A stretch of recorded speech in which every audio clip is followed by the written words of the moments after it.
The following show contains views and opinions that may not be suitable for all audiences. Audience discretion is advised.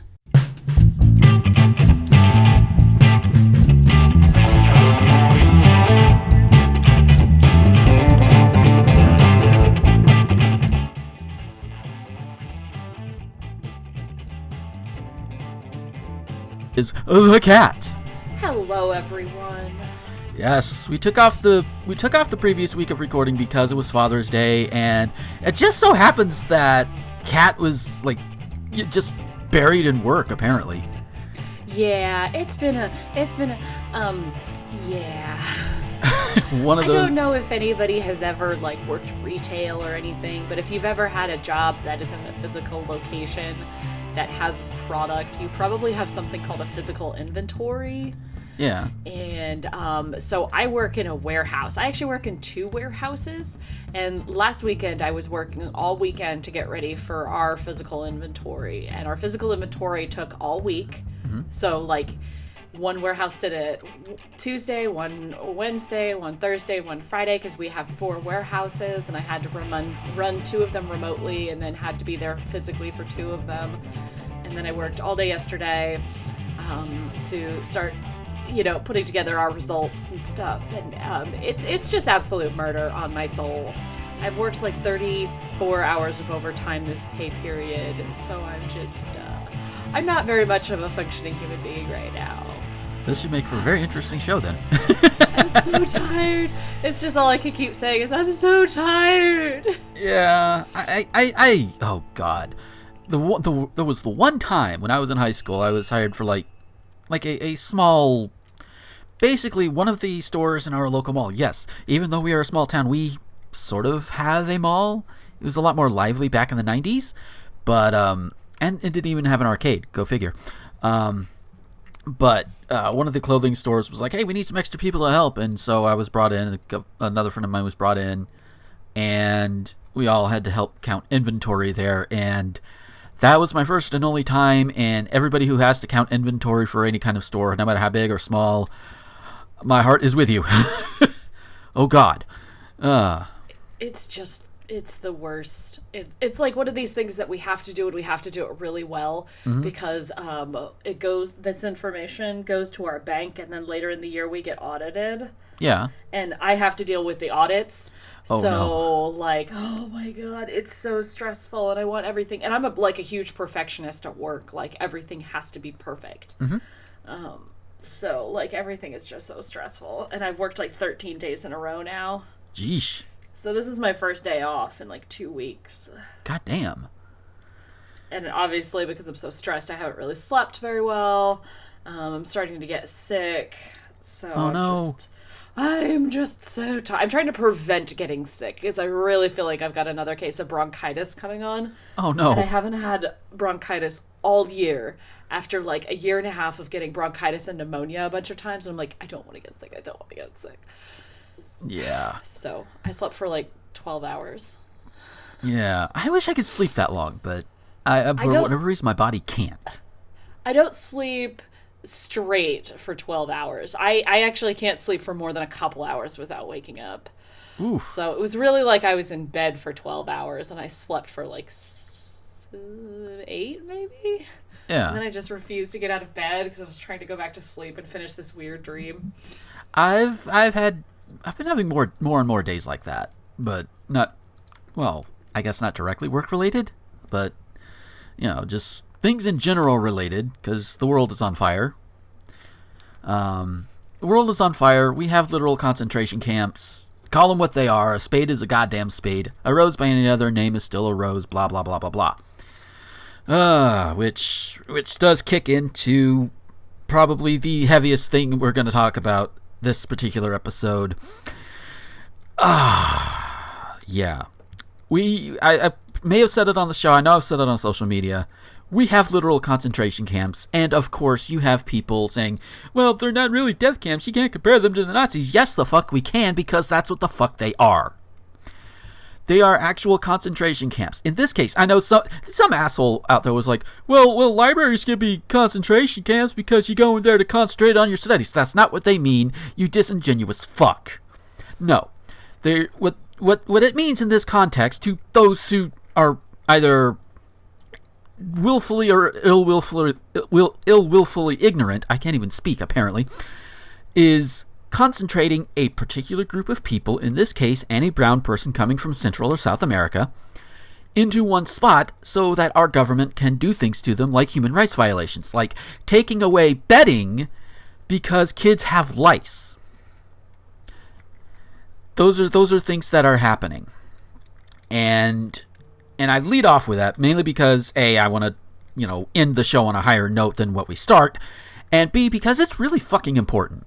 It's something that needs to be discussed. It needs to be spread all over, not just social media. I mean, there are some people that, oh God, there was, I don't remember if it was one person or a group, but there's a sign, I want to say it's like in SoCal somewhere, where somebody got up on one of those billboards, and it's a picture of this child with doing like the Kevin McAllister face from Home Alone. And it says, and they modified the sign to say ICE steals children. And that's the kind of stuff that also needs to be out there. Not just on social media, because not everybody is on social media. Case in point, my mother. The only reason she knows about half the stuff that's going on is because I tell her. Or my dad might tell her too. But that's the only way she knows. She doesn't get on social media. She doesn't do any of that shit.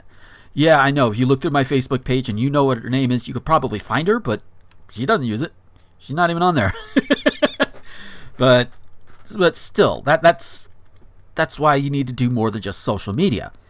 And leading up to recording this episode, I started thinking, what is it that we can do? I've shared, if you follow me on the social medias, you'll notice I've been linking and retweeting to organizations that you can donate to, that you can volunteer to help.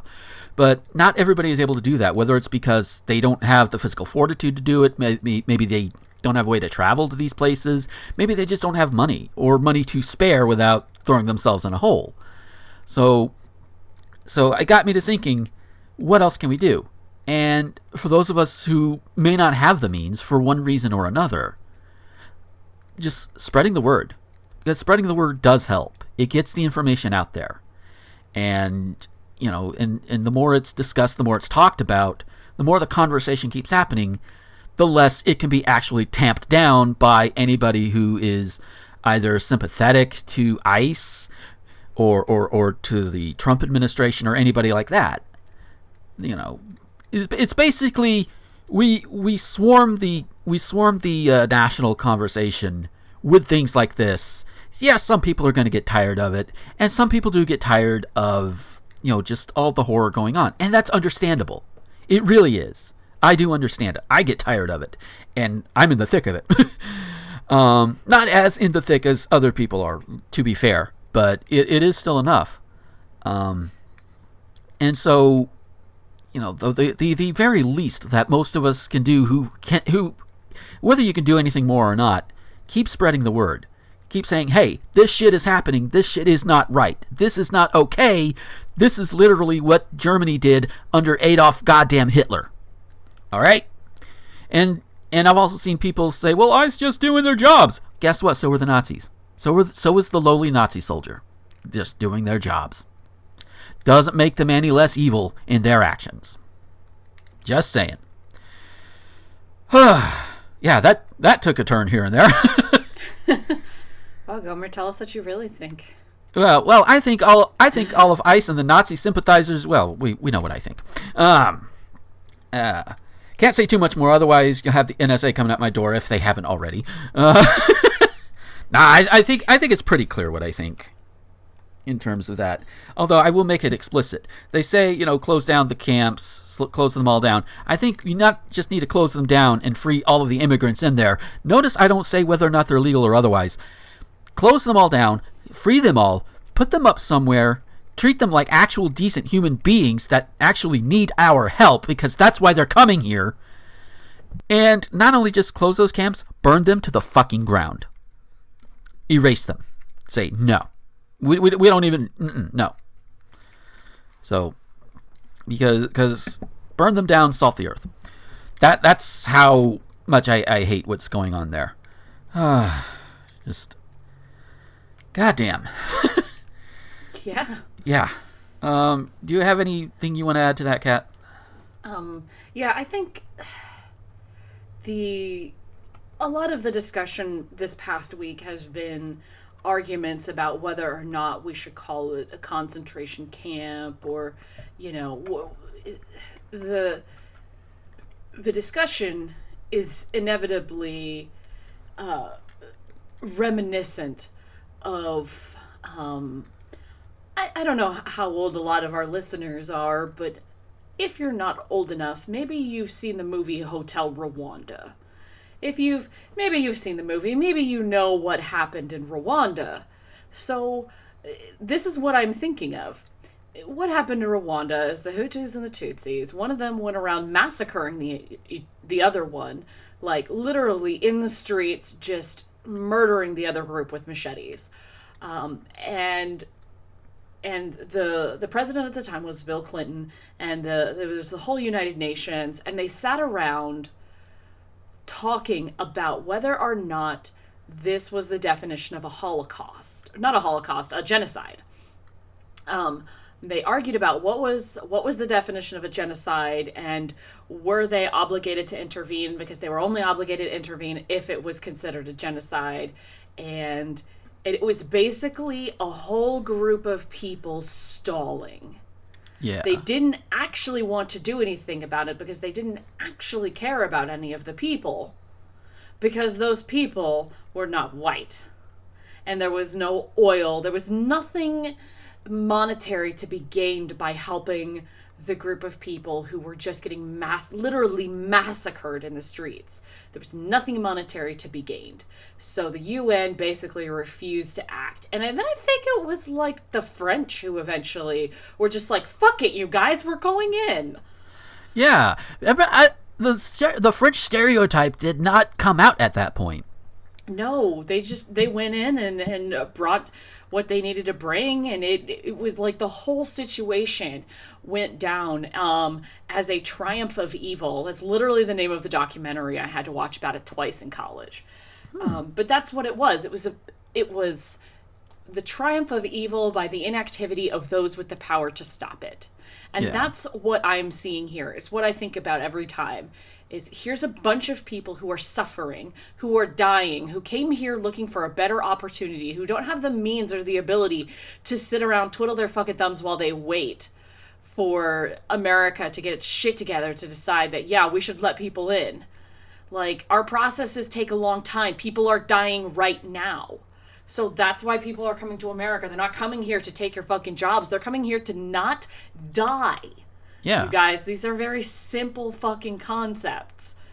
And we collectively as the country, the government, whatever, are putting them into concentration camps where we are beating them, raping them, letting them starve and rot. And that is what's happening. Children are dying. Why are we even arguing about whether or not we're calling it a concentration camp? Well, fucking children are dying. This should never be a conversation. We shouldn't be sitting around here deciding on whether or not we're going to call it a concentration camp. It just fucking is.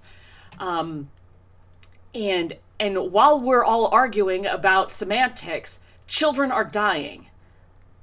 That's the fucking reality we're in. Yeah. Definitely. Oh. Yeah, as you guys can tell, we're both a little heated about this. Just a little bit.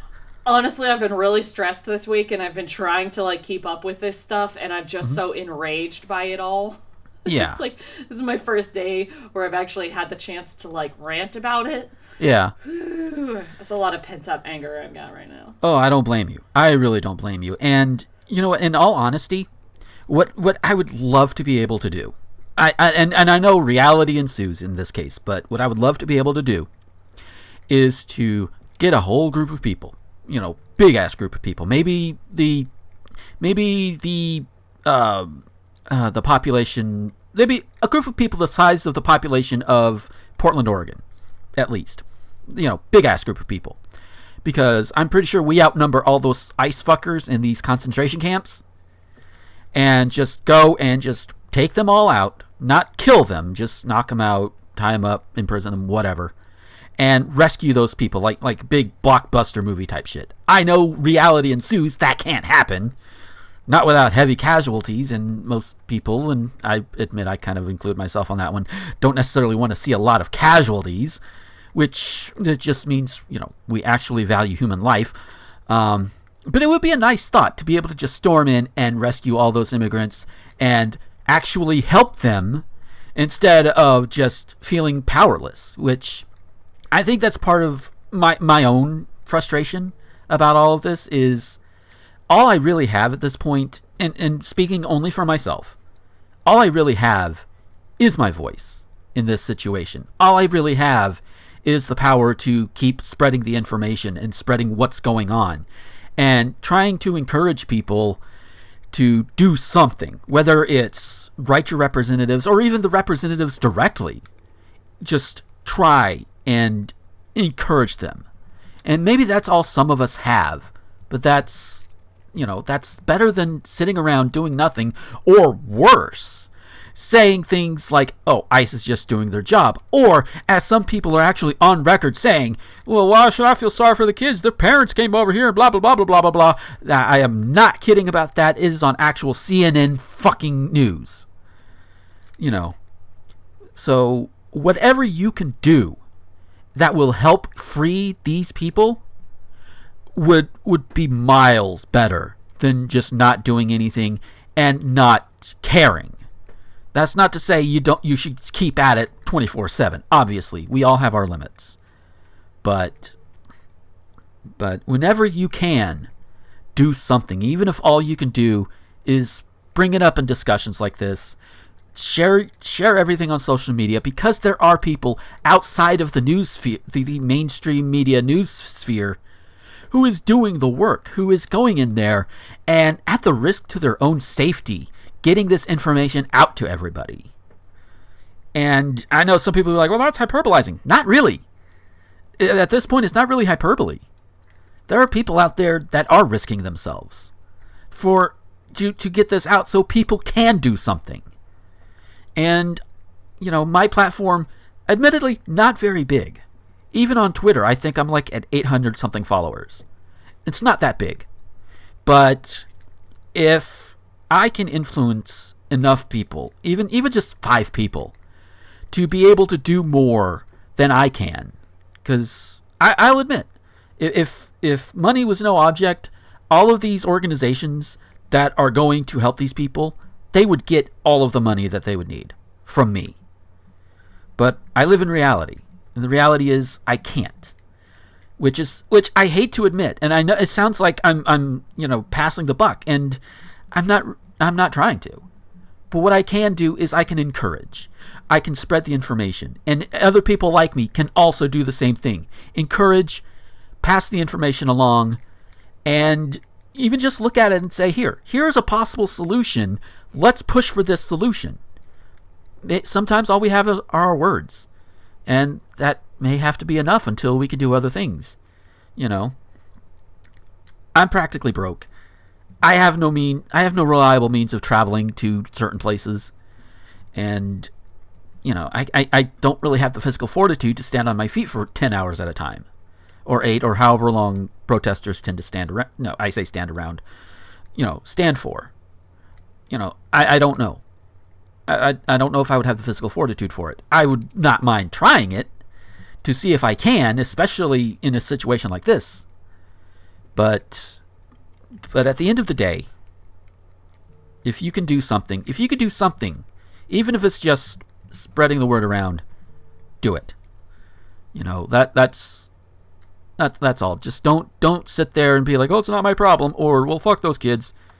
If you're in either one of those camps, you're not helping. You're part of the problem. Either get the fuck out of the way, or help us out. That's all. I think that's it. I've got on that one. Excuse me. So to kind of, unless you got another thing to add on this one, Kat. No, I think we've ranted. Okay. So there's another thing that I wanted to talk about before we get into the news proper.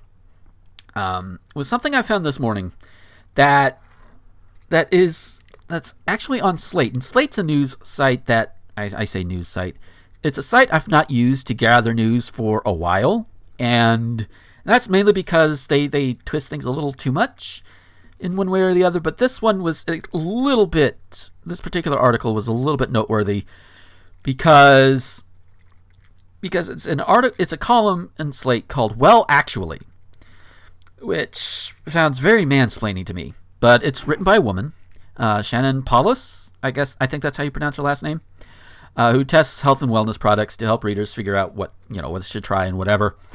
And the article itself is pretty lengthy, so I'm not going to read the whole thing here, but what I gleaned from it is, that I guess deodorant is part of the women's deodorant and antiperspirant is part of the patriarchy or something, because women aren't supposed to smell at all unless it's smelling like wine and roses. And it's like, I mean, on the one hand, it's like, okay, yeah, I see that. But on the other hand, it's like, Kat and I here have both been to cons. We know how people smell in enclosed spaces after they've not washed for a while, or if they're just sweaty in general. Deodorant is kind of a thing everybody needs. I mean, I don't disagree with some of the reasoning behind, like, some women, like women's deodorant or antiperspirant or whatever being tool of the patriarchy. I don't disagree with that notion because it's like, put the standards up, and at the same time, it's like, we just don't want everybody to stink. And I'm probably butchering it all up. Bear in mind, I'm also trying to glean over it as I talk. So, but the point of this, the point I want to make about all of this at the end of the day is just wear deodorant, whatever kind you can get. Just wear it, whenever you can. Just you're going to a con, slap some deodorant on. Doesn't matter if it's antiperspirant, which, I mean, sweat's supposed to cool you off. Why would you want to stop it? And by the way, your armpits is not the only place you're going to sweat and stink. Trust me, I know. And I think lots of women out there will be like, yes, thank you, we know this too. I'm pretty sure, because as somebody who is big enough to kind of have a little bit, under boob sweat is just as smelly as underarm sweat, or at least in my case. I don't know about anybody else. That's your TMI for the day. But yeah, what do you have to say about all this one, Kat? Well, deodorant is a really great thing. I love when people wear it. I'm aware that not every culture has the same ideas about deodorant. Mm-hmm. Because I definitely, when I was in Japan, some of our Belgian friends didn't wear deodorant, or shave their armpits, and like, it's fine. It's not hurting anybody. Well, I mean, the smell was rather permanent. Yeah. Like in rooms and stuff. But, in the end, it's not hurting anybody. But if you're going to go out into a public space and be around a bunch of people, maybe wear a little bit of deodorant. Just, be kind, rewind kind of thing. Just like, please, for everyone else. As long as you're in a country where it is part of the main culture, do it, don't do it. In the end, it's not hurting anybody, but don't try and make this a feminism thing. Like, we have real, actual, genuine problems going on in this country. Like sexual assault and rape, and there's like real awful problems that happen that we need feminism for, and deodorant is not one of them, guys. We don't even need to talk about this. It's so stupid. Yeah. Like, just let people do what they want. Like, sure, wear it, but if you don't want to, then don't fucking do it. No one's gonna force you. But don't try and turn this into the patriarchy thing, because even if it is a patriarchal thing, it's not worth, like, pick your fucking battles is what I'm saying, guys. You need to pick your fucking battles. Like, let's move on to the important things that can actually solve real world problems. Yeah. Like getting the child killing rapist out of office. Sure. Yeah. Stuff like that. Yeah. Definitely. And also, speaking of important things, we're going to go on to the news, but first, we have a little bit of this, so we'll see you on the other side. Hey folks, we'll get back to the show in a moment, but first I want to tell you about Patreon. Patreon is what I use to get around all of the YouTube adpocalypse bullshit, and while I don't have a lot right now, every little bit does help. And if you like what you hear or what you see on any of my videos or podcasts, head on over there. For as little as $1 a month, you can get all of these things early before anybody else does, and you can get them completely ad-free. Yeah, I know YouTube right now is technically ad-free, but at some point, I'm probably going to get big enough to where ads will start coming in, and those can be annoying, so you want to avoid that, right? If you go ahead and go now over to patreon.com/gomer21xx, leave $1, $5, doesn't matter how much, you can get all of these. Again, you can get them early, and you get them without ads, even when I reach the point on YouTube to where ads can be put on these videos. So it's a win-win. And you can even avoid the ads that go up on the Anchor versions that go out to all of the other websites that are out there. No ads. It's great. So that's patreon.com/gomer21xx. And here we go. This is a little bit of a mid segment here. Yay! As I mentioned on the main show, I do record these after the main recording is done, so that's why my voice might sound a little bit more tired than usual, and that also might give you an indication as to how animated we get towards the end. But I wanted to take this time because I forgot to do it in the main part of the show. But I actually have a new video series going up on my main YouTube channel. It's going to be going up Tuesday, Wednesday, and Thursday until they're done. Every Tuesday, Wednesday, and Thursday until they're done, and I think it's going to be like 3 weeks. And I play a fan game called Another Metroid 2 Remake, or AM2R, which is a fan-made Metroid game that had been in the works for years. And a couple of days after it got released into the world, Nintendo gave it a DMCA notice, takedown notice, and all that. Like, hey, yeah, you can't be distributing this like this, because things and stuff. Turns out it's because Samus Returns was coming out later that year, which, okay, that's fair enough. But the fact that Nintendo waited a couple of days is like, yeah, they didn't really, I don't think they really wanted to stifle it, but legally they kind of had to, which, and even the guy behind the fan game is like, no, go and also give money and support to Nintendo as well, not just this game. The game itself is free. But since that takedown, fans have been messing with it, tinkering with it. I don't know how you twink with something. I'm not even gonna speculate. And the latest version has things like a randomizer and an in-game timer and a section towards the end where you run into like the regular Metroids again, as opposed to the mutated Metroids that you meet throughout the game. There's an option to make them more dangerous and more plentiful. 47 Metroids plentiful. Spoiler alert. Yeah, my surprise at that particular point, once it's reached, is actually genuine, because I did not expect it. But yeah, it's going up in 9 parts. Like I said, over the next few weeks, Tuesdays, Wednesdays, and Thursdays. I forget the time. I want to say it's midday. I want to say mid to late day. But we'll know once they actually go live. If you're a patron of mine, you actually have access to both the regular run with the entire run, both with and without commentary.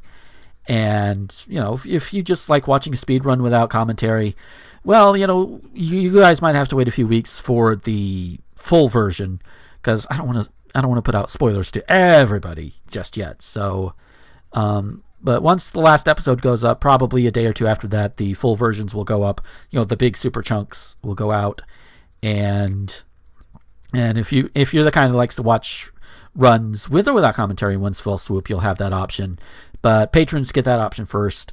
I wanted to put the individual parts up there for patrons, but I keep forgetting that I can't do that when you schedule things on YouTube, because fuck you, I guess.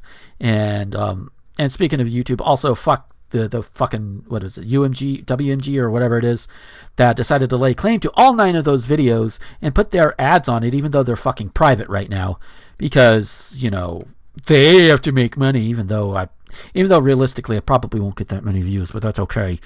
It's the whole principle of the matter is like, oh, we think we deserve that money because you used 20 seconds of a song. It's like, fuck you. You're probably going to have it all and not even going to give it to the band in question.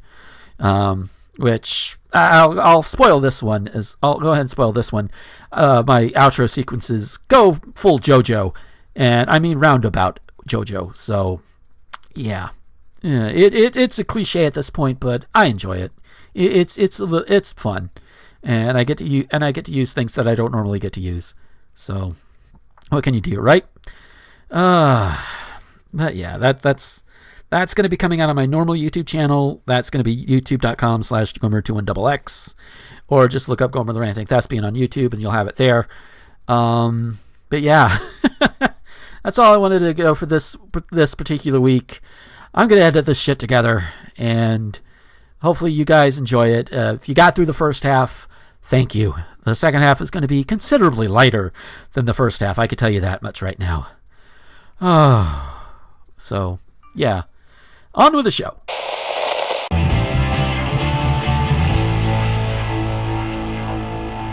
And we are back. Hopefully you guys enjoyed whatever it is I put together. Here's a fun fact. The little rants that you hear in the middle of these episodes, I do them after recording the normal show.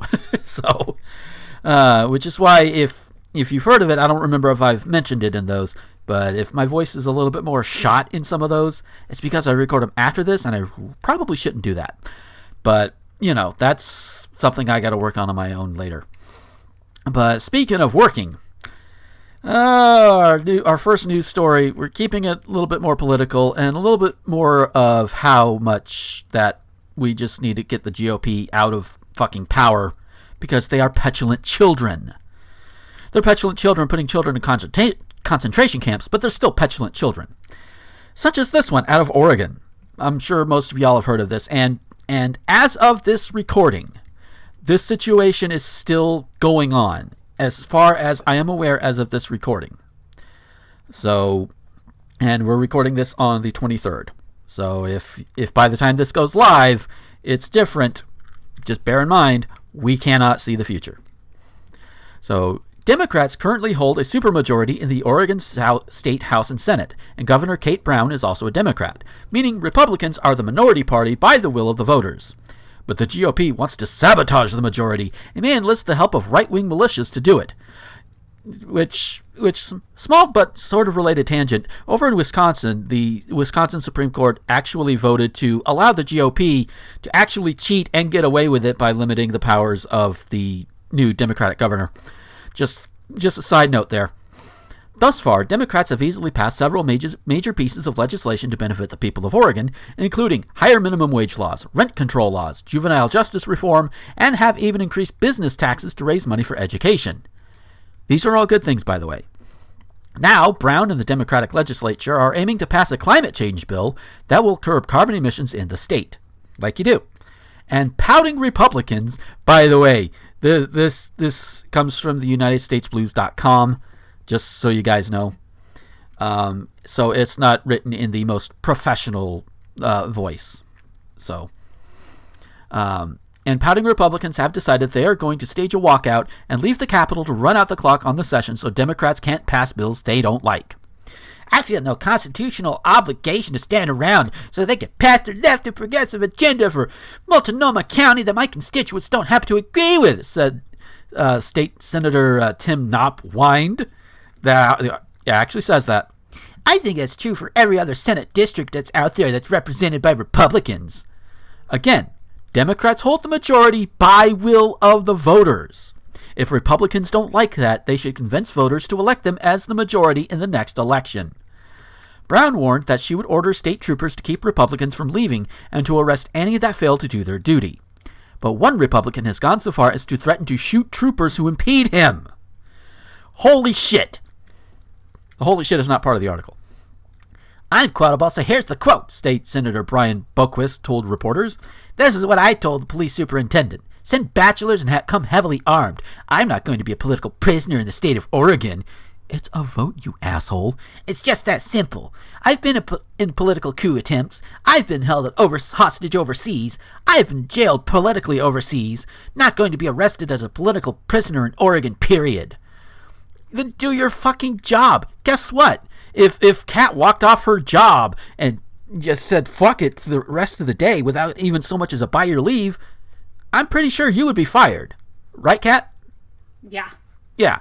So Senator Boquist, fuck you.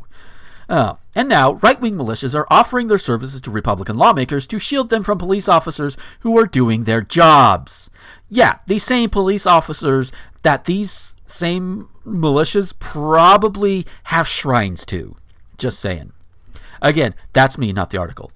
Both the Oath Keepers and the ill percent or 3%, it's hard to tell with the font here, militia groups have offered to provide armed protection for Republicans during the walkout. The presence could end up resulting in deadly violence, also that these GOP toddlers can get what they want. This is what tyranny of the minority looks like. That is not me, that is the article. Yeah, and as of this recording, the Oregon GOP Twitter has tweeted out that there's some sort of siege going on by armed protesters. I want to say it either. I think it's the one of the state buildings there in Salem, and turns out that that's not exactly true. They're not armed. They're armed with protest signs. Oh no! And of course, they're trying to get everybody up in a frenzy because and it's worth noting that the Republicans are walking out due to this climate change bill.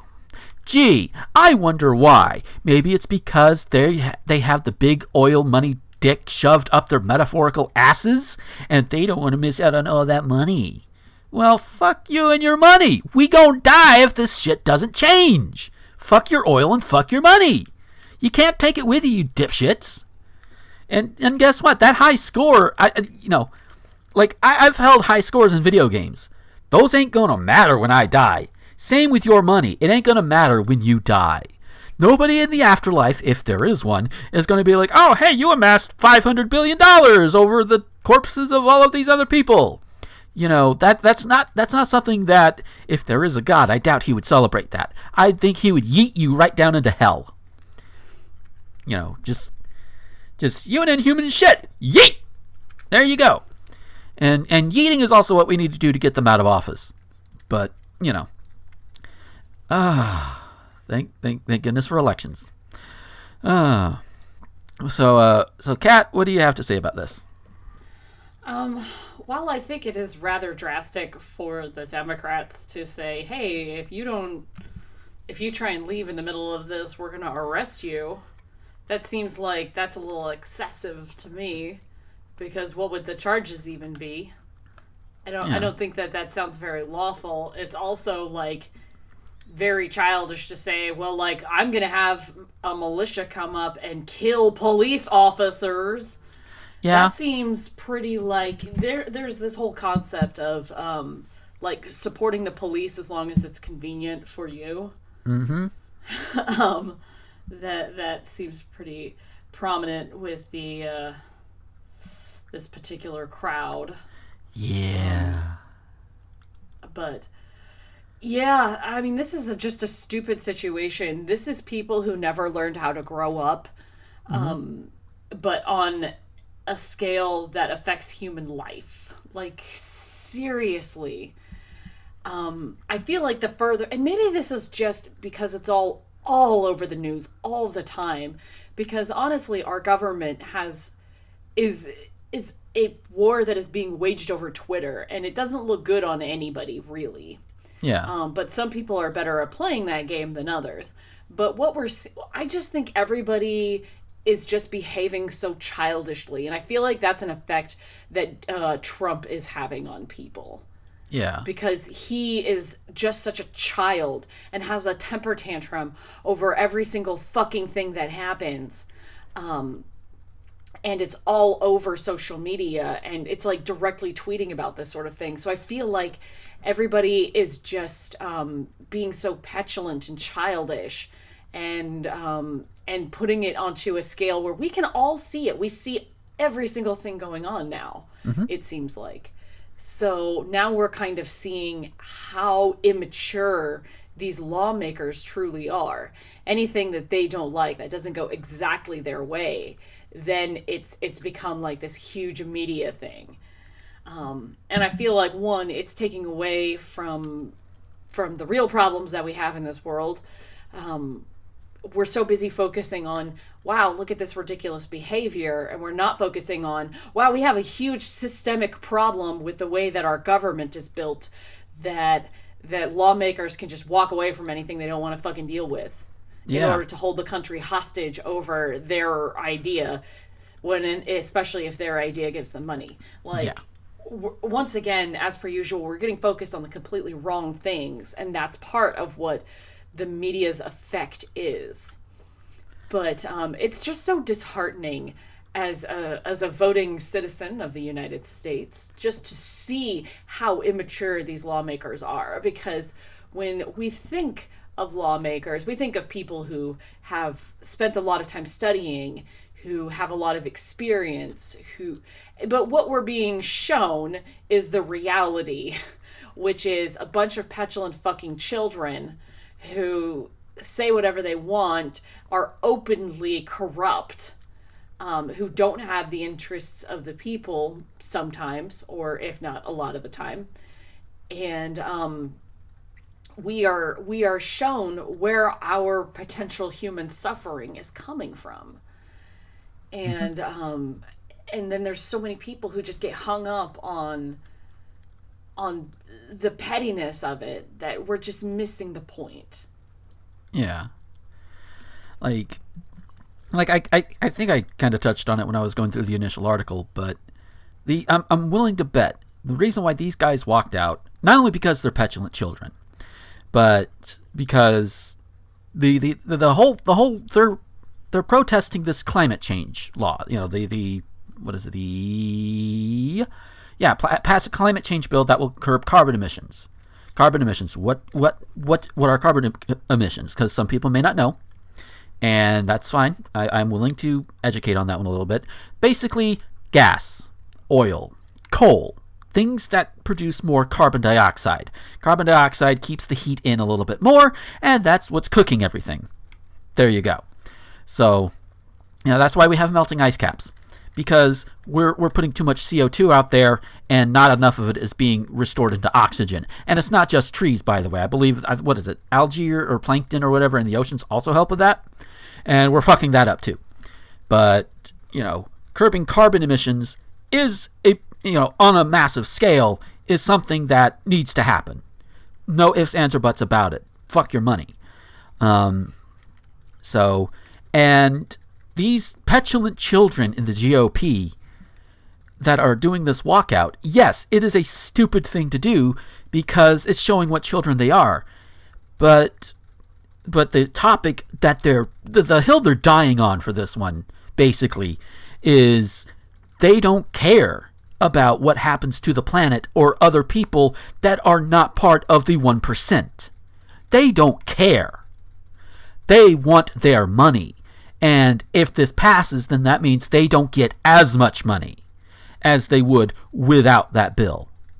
So it comes down to money. At least that's how I'm seeing it. So the big issue here is fuck the planet. I want money, and these are the people that they were elected. I don't know how they were elected. Probably because they have populaces that are either very ignorant, very stupid, or very don't give a shit. It could be any combination of them.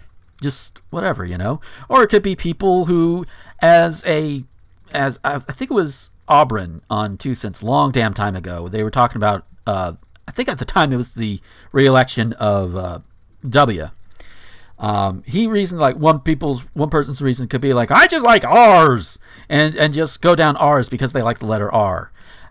It's a bit of hyperbole, a bit of humor, but people like that could exist. I mean, Donald Trump is president, so anything's possible.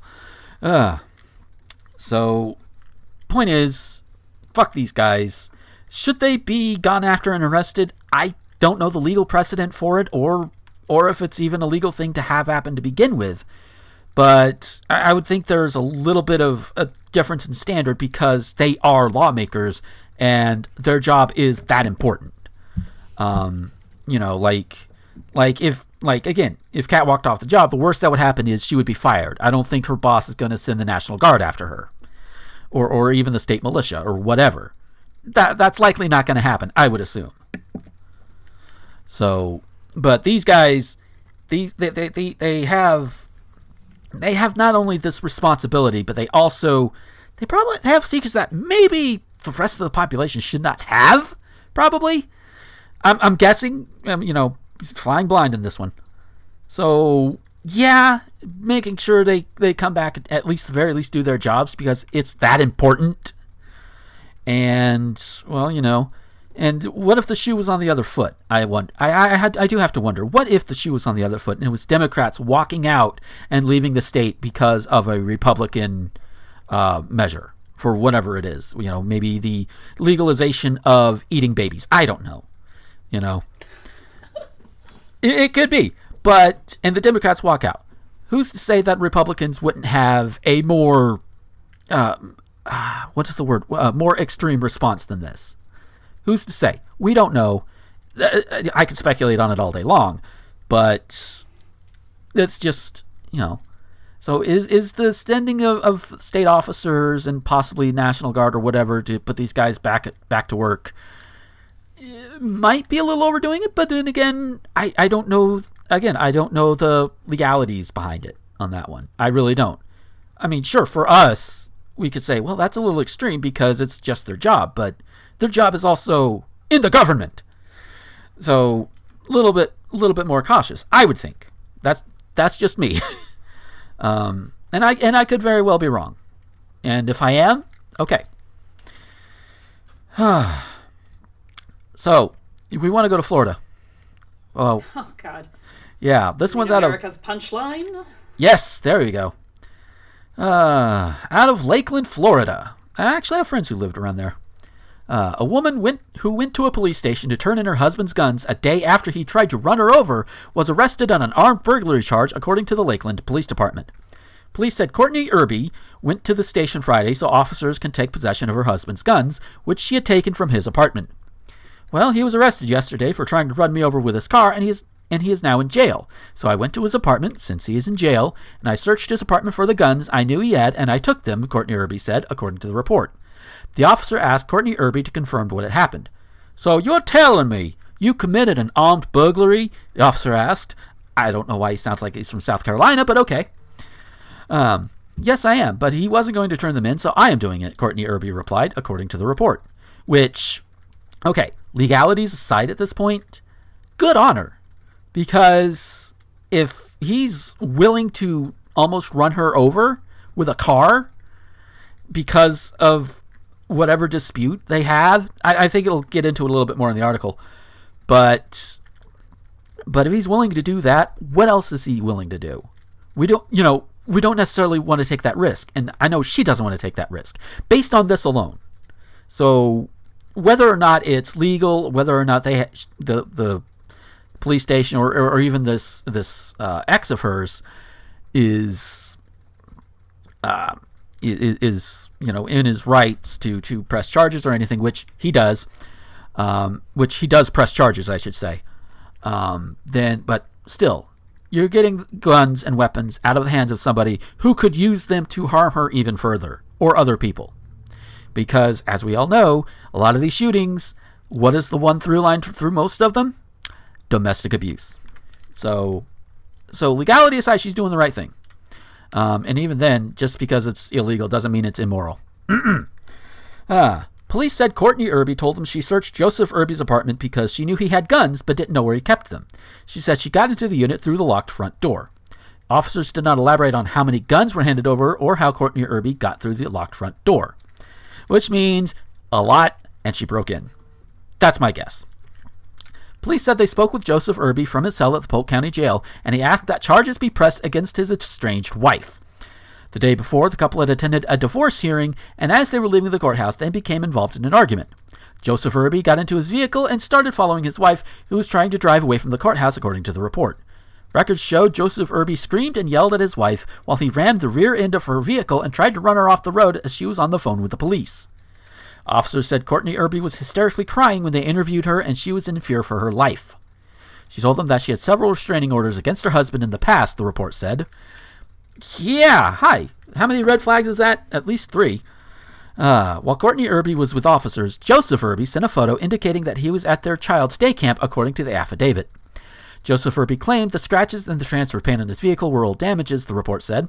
The officer who arrested Joseph Irby said he called her a man-hater and a profanity.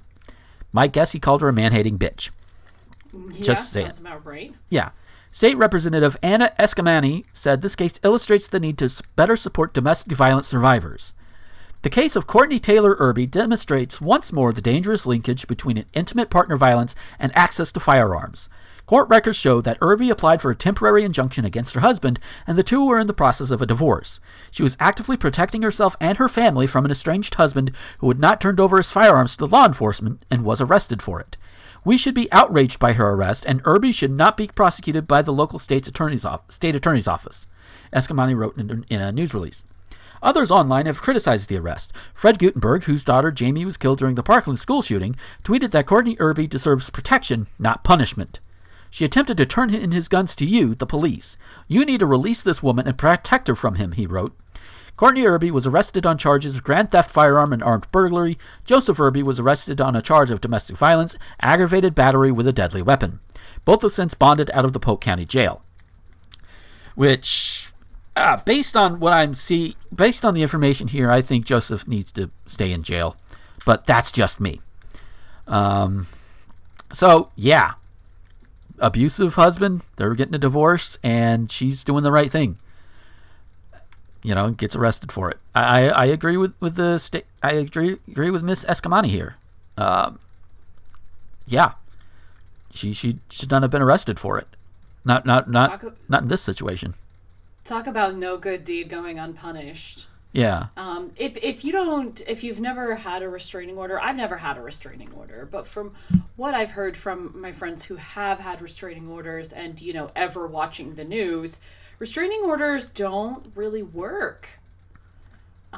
There was a situation in a town in my area. One of my friend's neighbors got her husband arrested because he was a psychotic guy who hit her and did all this terrible stuff, and he went to prison for a little while. And there was obviously like a filing for divorce and restraining orders put out there. And the day that he got out of prison, she had a bunch of her big male friends come over because she knew that he was going to violate the restraining order and go straight to her and try and kill her. And that is literally exactly what happened. Yeah. The dude came home, broke into the house. Like one of the guys who was there to protect her got stabbed and almost died. And this was like one of my coworkers' neighbors, like across the street. Because restraining orders don't really work all that effectively. No. They are great for actual like prosecution. So once you're in the court and so-and-so violated their restraining order, great, arrest them. But it's just a sheet of paper. It's not going to stop a bullet. So this woman giving up her, psycho husband's guns to protect herself makes so much sense. It's a natural thing that anybody would do. Mm-hmm. The thing that is most likely to kill you, get the fuck rid of it, because I forget what the statistics are, but like women are more likely to be killed by a gun by somebody they know. Domestic abuse is such an issue, and we always talk about it in terms of, well, why didn't she just leave him? And we don't even talk about like, hey, look, here's a woman who was just out. It's the same fucking thing every time. As soon as a woman tries to protect herself from a psycho, like then she just gets in trouble for it. Like, yeah. What the actual fuck? Come on. Yeah. And I can already feel it. Some people see this story, but like, what about the Second Amendment rights? Fuck you. Your Second Amendment rights stop when somebody's life is in danger because of the guns you have. Whether it's direct danger or even implied danger, fuck you, no. And especially in this guy's case, he is actually charged for domestic violence. The evidence is showing, the evidence that I have so far, this article, is showing that, yeah, he's a bit of a domestic abuser. He don't get guns. If he wants to hurt somebody, he's going to have to put in more effort. And that effort better not be enough. And look at the intent. Yeah. If you were just worried about not getting shot, she could have dumped those guns in a ditch. Mm-hmm. She could have buried them on a construction site. She could have given them to a friend. Yeah. For safekeeping. She took them to the police because she knew that that was going to be the safest place for those guns to protect herself and her family. And then the turnaround is that she gets arrested for stealing guns. Yeah. This is how our law works, guys. This is the fuckery we live in. Yeah. And it fucking needs to change. Speaking of a totally different topic, which is going to be considerably lighter because the idea is just insane. I learned of a patent that actually was granted back in 1965. George and Charlotte Blonsky. Not sure if they're related to Nikki Blonsky, but who knows? I was going to make a joke, and you made it there first. But they were a married couple living in New York City, and they were granted U.S. patent number 3216423 for an apparatus for facilitating the birth of a child by centrifugal force. What that means, for those who don't understand it, is you spin, baby gets yeeted out of your uterus. Oh, I love this already. When a woman is ready to deliver the child, she lies on her back on a circular table. She is strapped down. The table is then rotated at high speed. The baby comes flying out. This is intended to assist the under-equipped woman by creating a gentle, evenly distributed, properly directed, precision-controlled force that acts in unison with and supplements her own efforts. That sounds so much like a goddamn musical number. Though meticulously and lovingly engineered with safety features to protect both the mother and child, the device never made it into general use. Well, obviously, this is actually the first. The week that I found this is like the first I've heard of it, and I think this is the first most people have heard of it too. Few people other than the Blonskys perceived the need for it. Their method states that rather outside most birthing traditions, their mechanism is expensive and complex. Well, no shit. Also, the tiny net designed to catch the child may be inadequate to the task. A tiny net to catch a baby!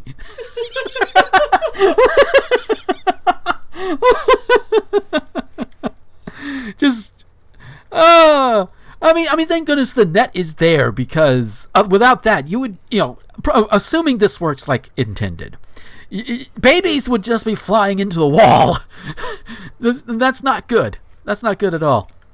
I was gonna ask if there was something to catch the baby, because once it goes fling, and this is like, we're making light of what, like, had this been used, this would have resulted in so many deaths. Yeah. But like, it's kind of hilarious that somebody thought this was a good idea. Yes. The Blonskys, though childless, loved children. Their idea was conceived during a visit to the Bronx Zoo. Idea was conceived. Why? What? Okay. They noticed an elephant that was slowly spinning in place. A zookeeper, wrongly, told them that's what elephants do prior to giving birth.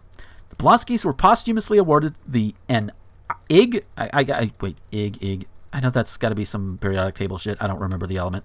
Nobel Prize for their invention in 1999. They and the invention inspired an opera, The Blonsky Device, that premiered in 2013. Yeah. Apparently they took that whole gentle, evenly distributed, properly directed, precision-controlled force that sounds like a musical line, turned that into a goddamn opera. Oh my god, can't you hear it too? I am the model of a modern major general. Yep. Just... with all forces centrifugal. Yes. It's there, it writes itself. Obviously somebody had to make it. Yes. Oh, now I need to find a way to watch this thing. And that would be kind of awesome. So yeah, Rosen, if you are hearing this, let's search this down and we are going to inflict it on everybody. But yeah, yeet a baby out of you. Just Is it yeet or is it yoink at this point? I saw a nice phrase the other day. I can't remember if it was you who posted or somebody else, but it was the Lord yeeteth and the Lord yoinketh away again. The Lord yeeteth and the Lord yoinketh away again. There you go. Oh shit. I think that yeet and yoink are the difference between the ages of millennials. If you're in the Oregon Trail generation level of millennial, the Xennial, then you say yoink, and if you're anything younger than an Xennial, then you say yeet. I'm 30. I'm going to be 37 this year. I say both, depending on the context. But there'll be a lot of people who have never even heard of yoink. Yoink. That was our yeet when we were young and memeing. Yeah, that's true. That is true. But oh wow, that's just what more can we say? They patented a device to yeet a baby out of you. I was trying to go yeet a baby. Why does this sound so familiar? Have we had this topic before? But no, it was from one of my D&D campaigns. We were doing Curse of Strahd, and like the first thing you do in Curse of Strahd is you go to like this cursed house that everybody colloquially calls the murder house. Because like your chances of dying in it are so high and you're like level 1. Yeah. So there's a part where we see like a bassinet and we hear like a baby inside of it, and then we see like this ghost hanging around. And our rogue is like, okay, so the plan is I'm going to go in there and I'm going to yeet the baby. And we're like, yeah, okay, yeah, yeet the baby. All right, we're going to do this. And then so we were reiterating the plan a minute later, and he's like, I go in and I Lindbergh the baby. And we're like, yeah, go in there, Lindbergh the baby. There you go. We're yeeting / Lindberghing the baby. Oh, Lord. So our next story takes us up to Ann Arbor, Michigan. Because all good things come out of Michigan, right? That's what Tim the Toolman Taylor keeps saying on all those ads. That's true. But I do have a couple of friends in and from Michigan, so and they're good people, so. It's pure Michigan. Yes. Last I checked, the road still needed some work, though. Yeah. Anyway, Ann Arbor, Michigan. The Ann Arbor JC's Summer Carnival shut down several hours early Friday night after multiple fights broke out of the carnival. Yes. Police were called to the carnival being held outside Pioneer High School about 8 p.m. June 21st after receiving several calls about large groups of attendees fighting each other, according to the Ann Arbor Police Department. It is unclear exactly how many people were involved in the fight or what spurred the fighting. No injuries were reported and no suspects were arrested, police said. Must have been all white people. The carnival, which was scheduled to operate until midnight, shut down early after the incidents, according to the Ann Arbor JC's Facebook page. The fights were largely isolated to the carnival parking lot, a representative of the Ann Arbor JC said. Additional security and JC volunteers will be at the carnival Saturday and Sunday to ensure attendee safety, which by the time this goes up, the carnival will already be done. But I think I have a potential reason why they were fighting, why the fighting was going on. Some people got really pissed at the carnies because you know about carnival games, how they cheat a little bit to stack against you so they can get more of your money. And people got sick of it and said, "Bitch, parking lot now!" and dragged them out there and beat the shit out of them. Is that your theory? That is my theory. Right. So it could have been anything, really. Yeah. Do you have any theories? I don't really have any theories, but I did just watch this video. Uh-oh. I'm going to drag it back once again to D&D. I was watching this video that was like redneck D&D, where it's people role-playing a bunch of rednecks. Woo! And these are terrible stereotypes, but not too inaccurate. Yeah. And so it's Jeff Foxworthy level of redneck and not Larry the Cable Guy. No, it's Larry the Cable Guy. It's maybe a little bit beyond Larry the Cable Guy. It's like my cousins out in Calhoun County. Oh wow. God. So like it's a bunch of people role playing rednecks, and they're like, you go to the state fair. Well, I'm gonna roll to see how many corn dogs I can eat, kind of thing. And then you're like, oh, you see some people protesting outside the state fair. They're stomping on a flag. What do? I take out my gun and I shoot them. Wow.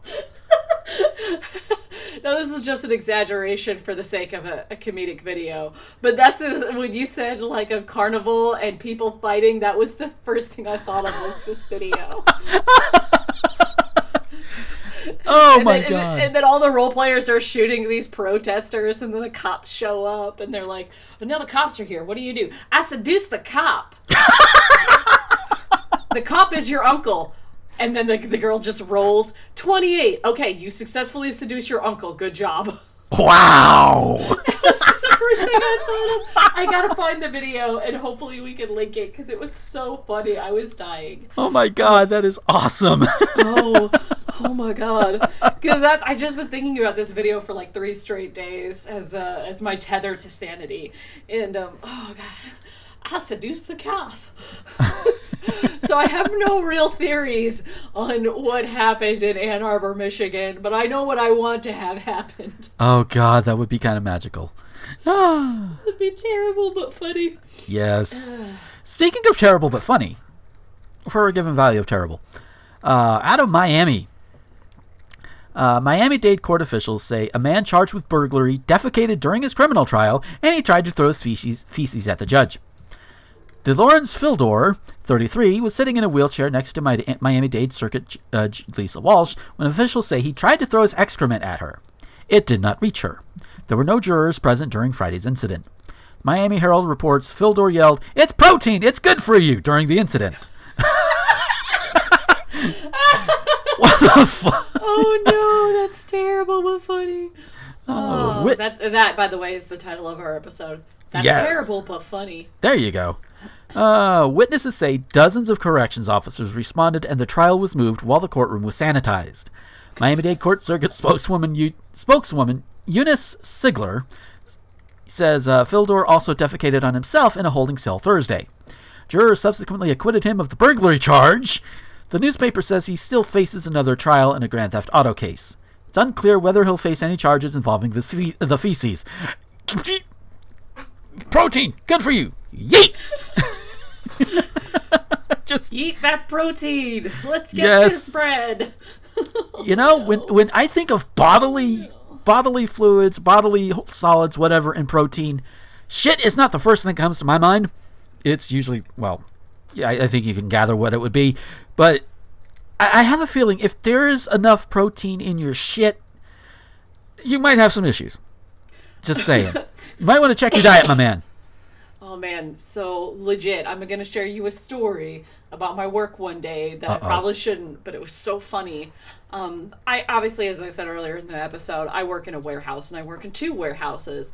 And one of the warehouses that I work at is the smaller one, and there are no women that work in that building because there's just not that many personnel. So when I go over there, I'm usually the only girl there. Yeah. And I had just bought this new lotion that was like super nice and really good smelling. And one of the guys walks up to me and he's helping me solve a problem. And he's like, you know, don't take this the wrong way, but it's really nice to smell someone in this building who isn't a dude that eats way too much protein diet. Indicating that everyone there stank the place up with their shit due to the amount of protein that they were consuming every day. Oh, damn.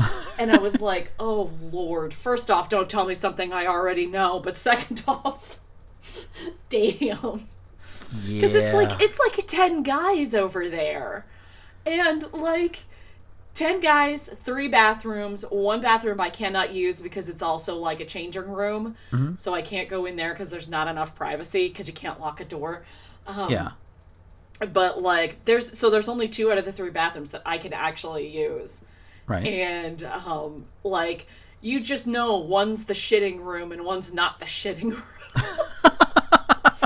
But anyway, back to this guy. This guy, okay, so first off, I'm a little bit impressed that he can, like, he just saved it. He just saved it up.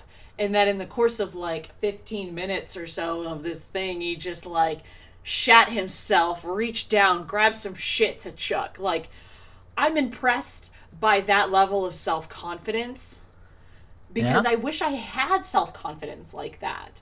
Like, to just be able to do whatever I want in front of people with no fear of repercussions. like, yeah, you just shit yourself in the middle of the courtroom. Like, sure, why not? Yeah?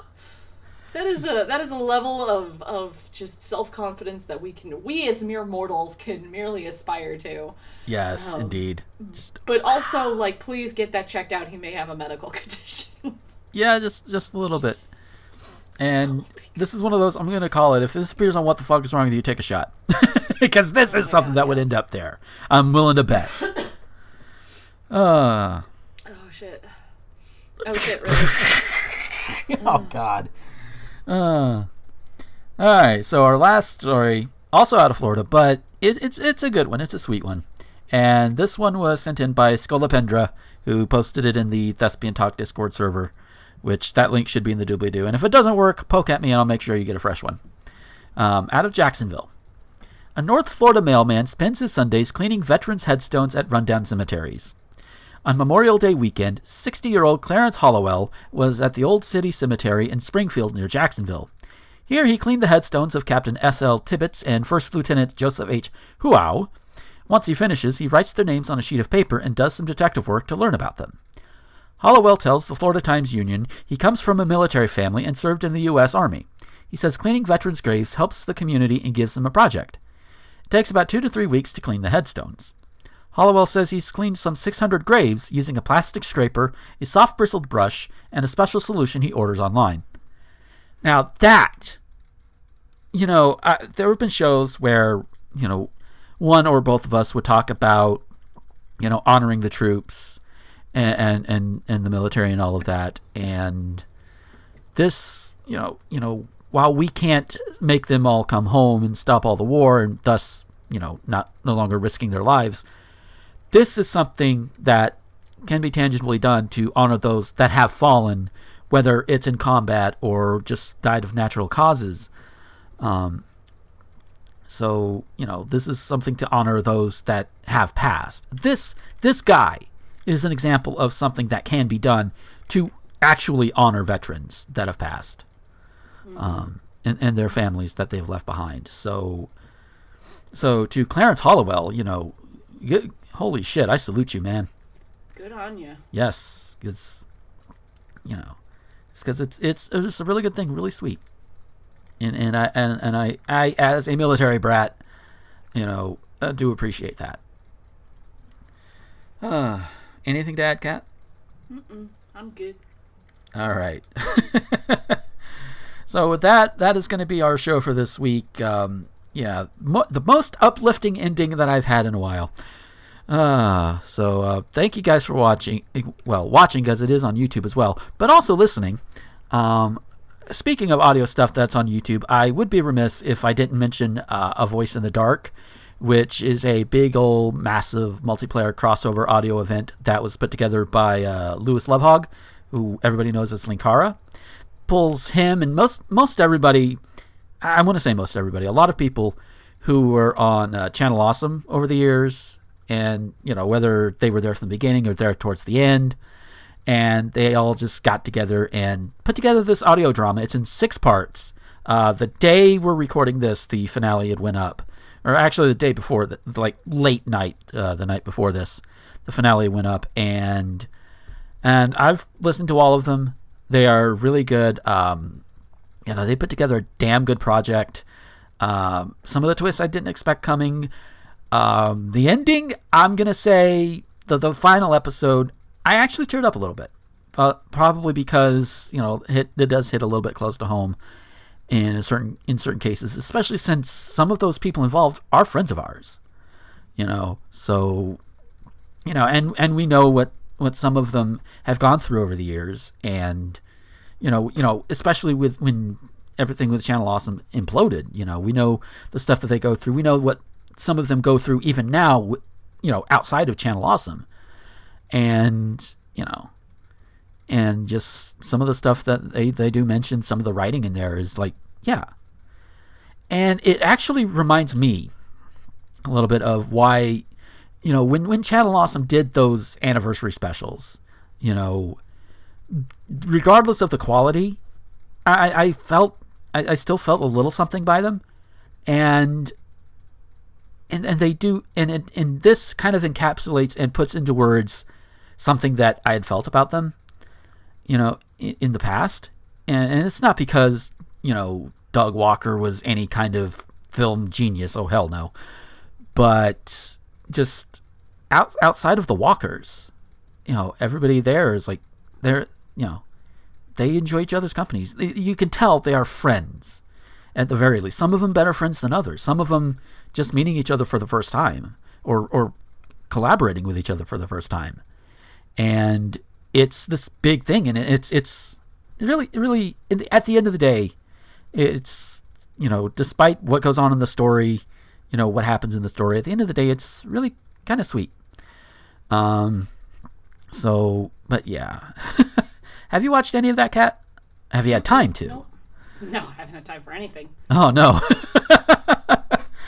But yeah, that can be found on several different YouTube channels. I know it can be found on Lewis's YouTube channel. It could be found on Kaylin's channel, Mars Girl. I believe Dina has it on her channel. Diamanda Hagen has it on her channel. And a few others, most likely. But those are the ones that I know about and or subscribe to that actually have it on their channels. Any one of them you can pick, watch it, listen to it. It's good. It's real good. And now I gotta actually go back and watch the Top Fourth Wall movie. But yeah, so again, go check it out. If you follow any one of them, they'll probably have tweeted about it. I